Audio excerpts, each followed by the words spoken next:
My name is Victoria Winters. A secret from the past can exert a strong control over a woman. It can force her to do things that otherwise might be considered impossible. It can cause a woman to make the most difficult decision of her existence. You look surprised, Liz. But I'm sure when you think it over, you will realize it's the only possible solution to your problems. You can't mean it. Oh, yes, I've thought it over very carefully. And it's my considered opinion that the best possible thing for us to do is to get married. Oh, Jason, that's the funniest thing I've ever heard. Funny, is it? More than funny, it's absurd. And I think you should consider that suggestion much more seriously. I've never appreciated your humor before. It is not humor, Liz. It's not funny and it's not absurd. I'm telling you as seriously as I can, there's going to be a wedding between us. You can't be serious. Oh, can't I? Why, it's impossible. Is it? I'd die before I married you. Well, now, Liz,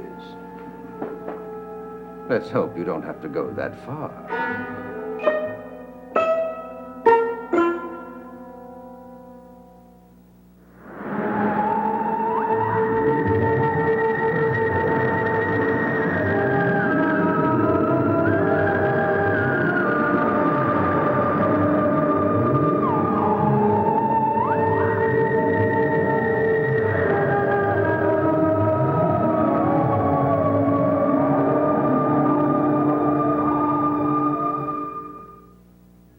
If you're serious about this, then you're madder than I thought you were. Oh, but I am serious, Liz. And I'm not mad. There's a practicality here that could work for both of us. The thought of being married to you is inconceivable. Why is it? Well, the most obvious reason I can think of is that I detest you.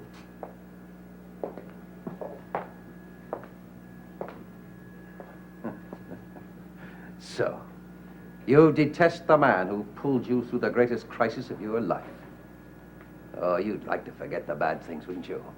You'd like to forget the man who helped you, because it's embarrassing to you, isn't it? Can't we close the book on what happened 18 years ago? That book will always remain open, as long as Paul Stoddard is missing. People are still wondering what happened to him, you know. Where did he go? Oh, where has Paul Stoddard gone? Oh, where can he be? Stop it. Well, we could give them the answer to that one, you and me. Huh?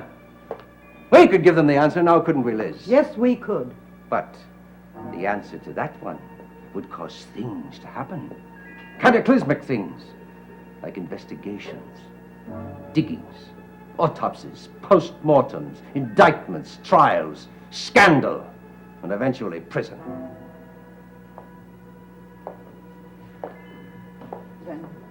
And what you're saying is that if I don't marry you, you'll expose me.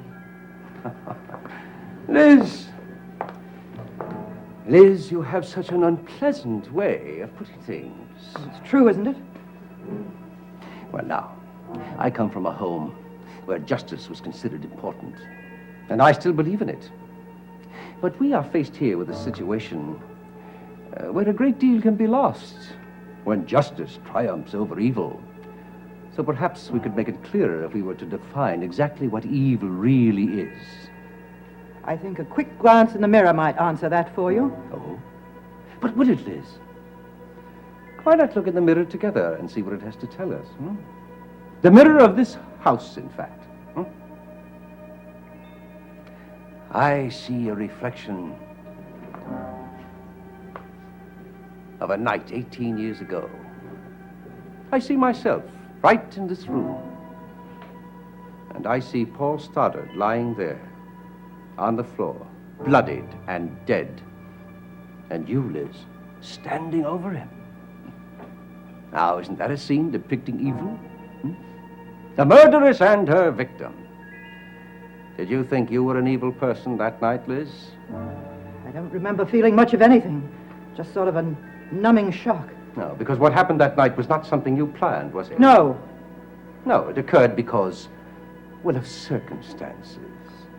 Because if I thought you had planned it, Liz, if I thought you were evil, I never would have helped you. But I did help you. And because I helped you, am I to be considered evil? I knew that what I was doing wasn't right, but then I didn't feel that it was wrong, because I knew where the evil was. Paul Stoddard. You knew it, and I knew it. Perhaps justice was just a bit left-handed that night. All right, Jason. You helped me that night. I don't know what I would have done. Perhaps I would have gone to the phone and telephoned the sheriff. I don't know what the results might have been. Prison, Liz. Prison. Hasn't this house become one? What have I really gained? Well, now, you were able to bring up your daughter and to live in wealth and respectability. Those are the things I'm responsible for, Liz. Those are the things you owe me for. 18 years ago, I gave you a great deal of money. You've come back and I've given you more. Well, you were only paying on an insurance policy, which kept you out of prison for 18 years. And if you keep up the premiums, you'll stay out for another 18. My brother is aware of what's going on. I cannot transfer any more funds for you. But don't you see, that's why our marriage would be an insurance policy for both of us. There would be no need to transfer anything. Everything would be proper and legal. You take everything. Oh, no, Liz. Don't you see? Once I were your husband, I could afford to be generous. I won't do it. You pushed me too far. I won't do it. All right, Liz. Then you have only one path left open.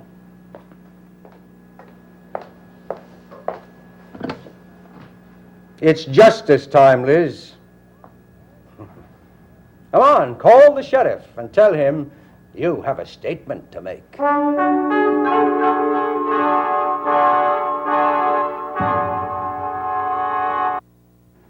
on, Liz. Call the sheriff and tell him what you've been afraid of for 18 years. You have quite a choice to make, you know. Now, what's it going to be? Your freedom or those cataclysmic events I talked about? Marriage to you isn't freedom. You have a very limited choice. You're wrong, Jason. I haven't any choice at all.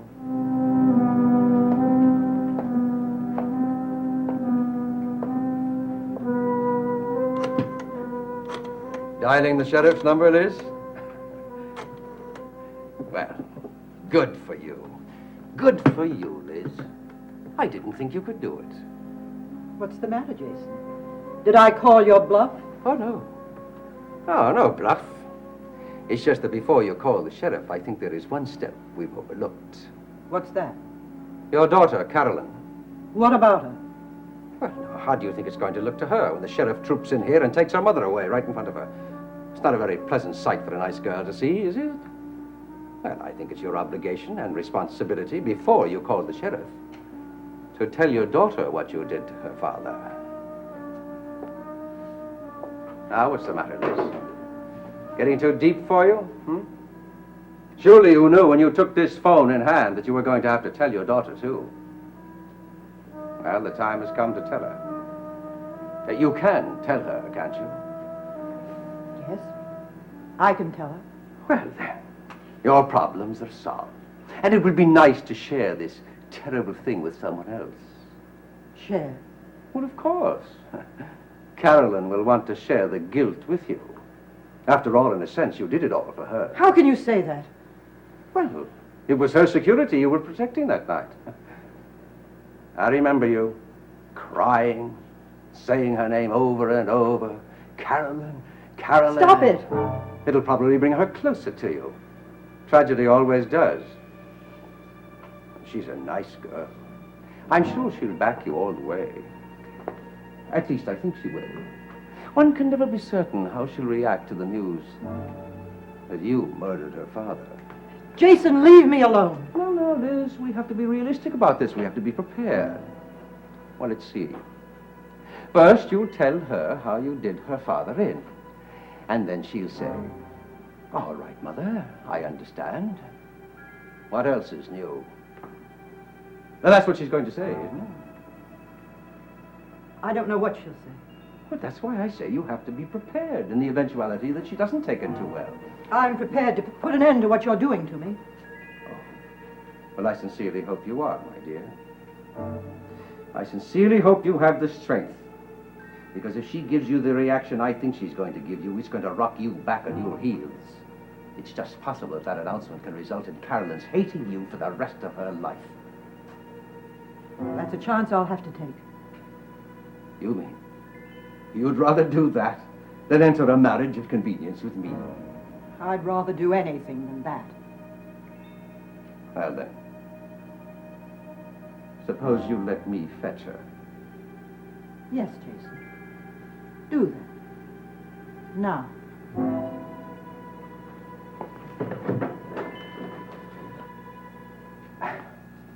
You know, it'll be a very interesting account for her. To hear the details of her own father's murder.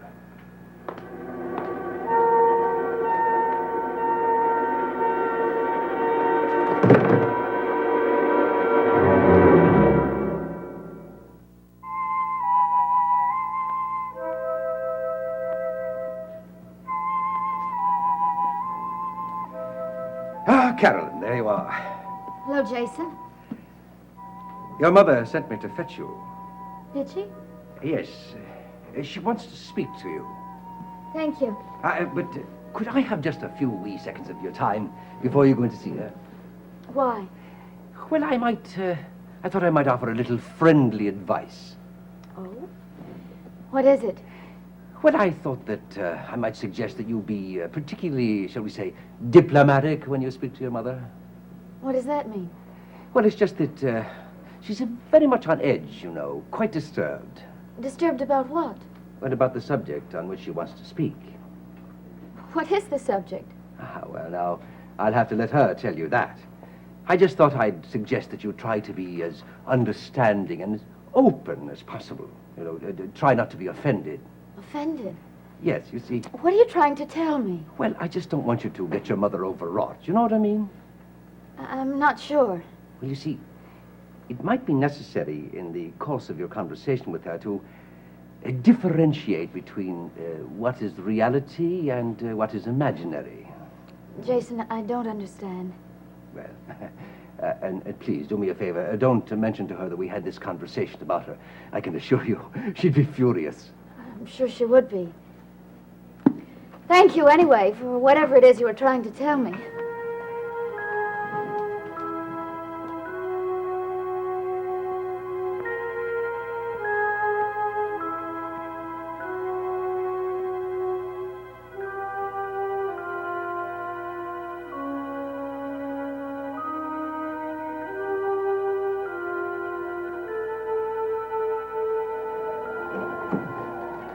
Mother? Come in, dear. Jason said you wanted to see me. Yes, I do. What about? Something very important. Mother, you seem upset. What's the matter? I have to tell you something I've put off for much too long. You're not going to tell me about the birds and bees, are you? Carolyn, this isn't any time to be funny. I'm sorry. I thought it might make you feel better. Please, what is it? I have to tell you about my life. Mother, you don't have to tell me anything. Which will explain why I've lived the way I have. And why I've said and done the things I have. You sound as though you're about to make a confession. That's it exactly. A confession. Mother, if this is upsetting you, you can tell me some other I time. have to tell you now. If I don't tell you now, I may never have the courage again. All right, but please, calm down. We have to go back 18 years, when I was younger and was happy. I believed in living life to the fullest and foremost. But in recent years, my life has been anything but that. Except for you, darling. I have been existing in the shadows of this house. Mother, I know what your life has been. It isn't necessary for you to remember. But I have to, Carolyn. It's the only way I can free myself. The only way I can stop punishing myself for the things I've done. What things have you done? Well, before I tell you that, you have to know more about your father. Yes, I'd like to. I never knew him. Nor did he know you.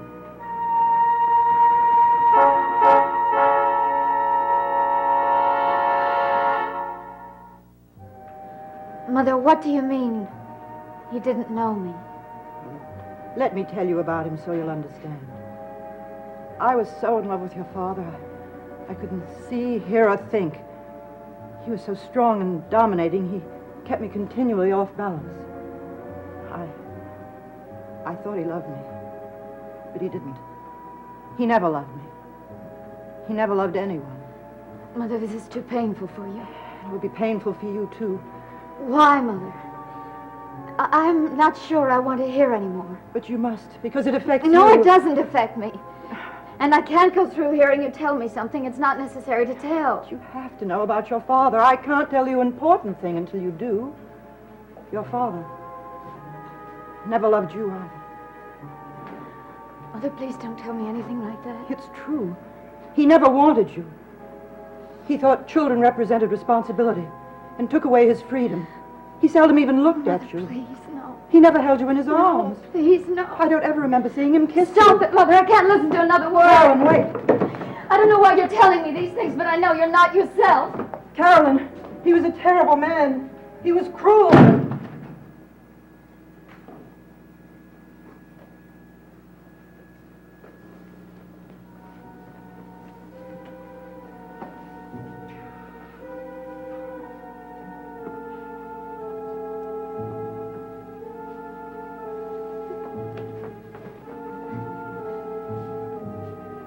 Carolyn?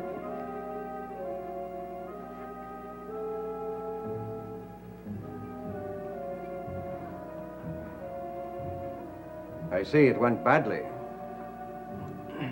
It did. Did she tell you about your father? Yes. Did she tell you anything else? I don't know how much there was to tell. She told me what a terrible person my father was. Nothing else? I didn't let her go any further. You mean you never let her finish? I stopped her. We were both upset. I didn't want to listen to another word. And that was all she said? Jason,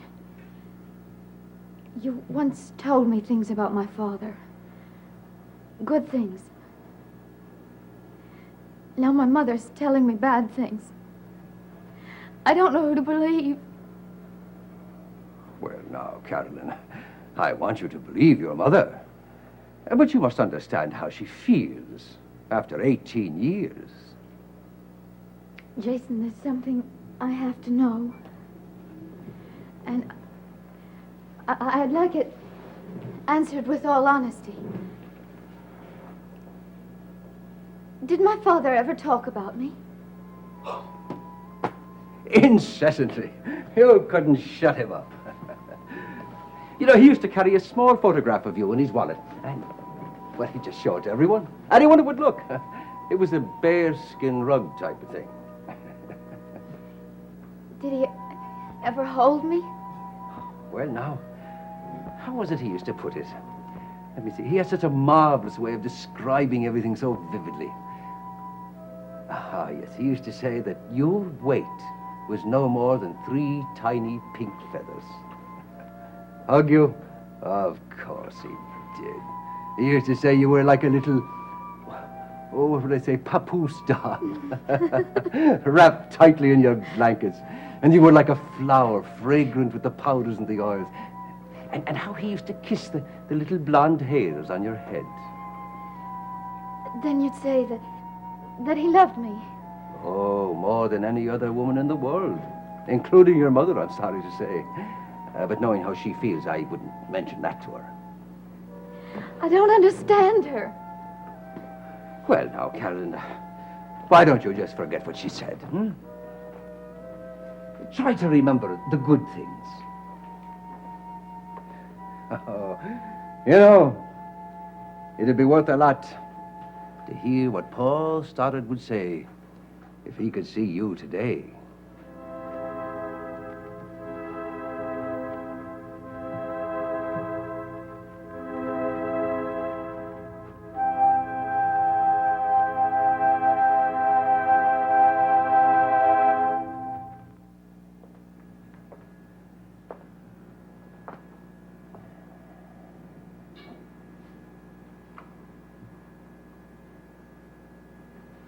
I couldn't tell her. She wouldn't listen. Is there anyone you can tell, Liz? I don't know. Well, Liz, what next? I don't know. And then I'll tell you. We'll make plans for the future. You'll have to give me time. Yes, I can give you some time. After all, there are certain legalities to be gotten out of the way. Yes, I can give you some time. But not much.